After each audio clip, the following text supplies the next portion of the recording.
When those ships are alongside there, and you never know what you're going to see. And you would think that the Markham and the Fremont would be good options, but the problem with the Markham is everybody's like rubbernecking and saying, oh, look at the ship down there. It's got a great view, It's kind of fun right? to see. It's a great view, and it slows things down. So part of the beauty of Rose Festival, I guess, right? Yeah, Fleet Week weather and barbecue weather. And normally we're talking about mud and, hopefully not having mud, but not this year. Not this year. It is good and dry. Let's show you the high temperatures we had today.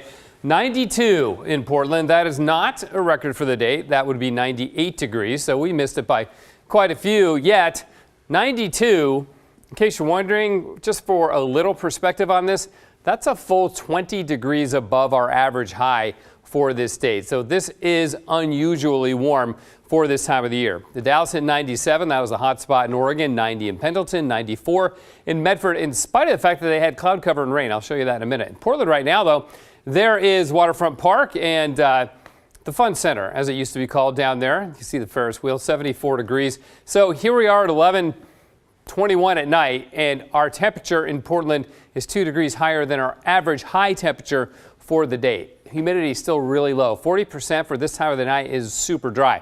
We're running 6, 8, 10, 11 degrees warmer right now compared to where we were at this time last night.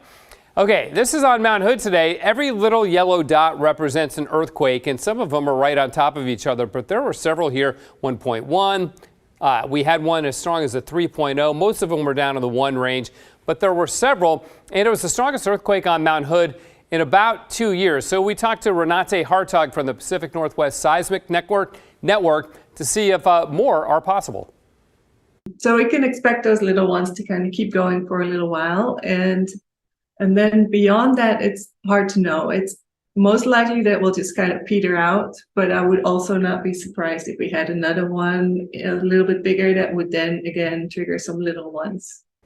And these tend to come in swarms, and this is what this was today, and really not that all unusual, as Renate was talking about. And if we widen the map out, I mean, look at all the earthquakes here in the last 10 days or so, but the red ones have happened in the last hour, some off Cape Mendocino here. So again, just a reminder that we live in a very seismically active region here in Portland, Oregon, and the entire West Coast.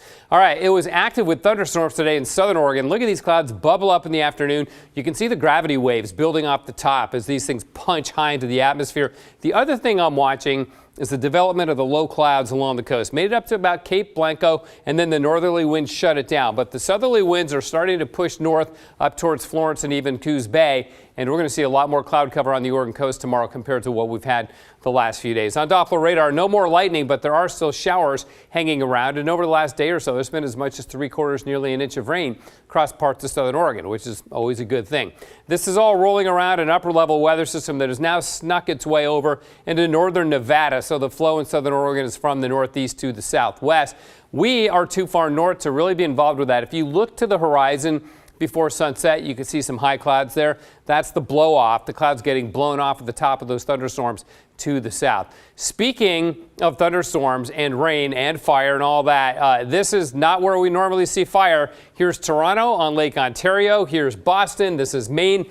Every little dot up here, wildfires up in Quebec, and even in Ontario between Sault Ste. Marie and Sudbury, we've got fires north of Lake Huron there. All of this is pushing smoke across New England and New York State, and a lot of it. The good news with this is this upper-level storm over Nova Scotia. 2 to 4 inches of rain has fallen there in the last couple of days. So hopefully that has squelched the wildfires in Nova Scotia. The smoke from the Quebec fires, though, will plague the Northeast again tomorrow before the winds shift later in the week, and it should clear up. We'll get some thunderstorms in the Central Cascades tomorrow. Our pattern shifts gradually, but enough that we begin to really cool off as we go into the weekend. So it'll be warm and dry, but not hot like today. Outside right now, it is 74, freezing level 13,200 feet. So clear tonight, of course. Sunny, I'm going to say still hot tomorrow. We'll drop to about 88, maybe 90 for the high tomorrow. Then down to 82 on Thursday, Friday 77, Saturday 78. You know, we got the Grand Floral Parade on Saturday. It's going to be great weather for that. Hopefully cloudy in the morning. That's always better. Keep folks from getting sunburned, and good weather on Sunday for that. It's like right back in the sweet spot again for the weekend. How often does that happen? Yeah, two in a row? Kind of good timing. Yeah, thank you, Matt.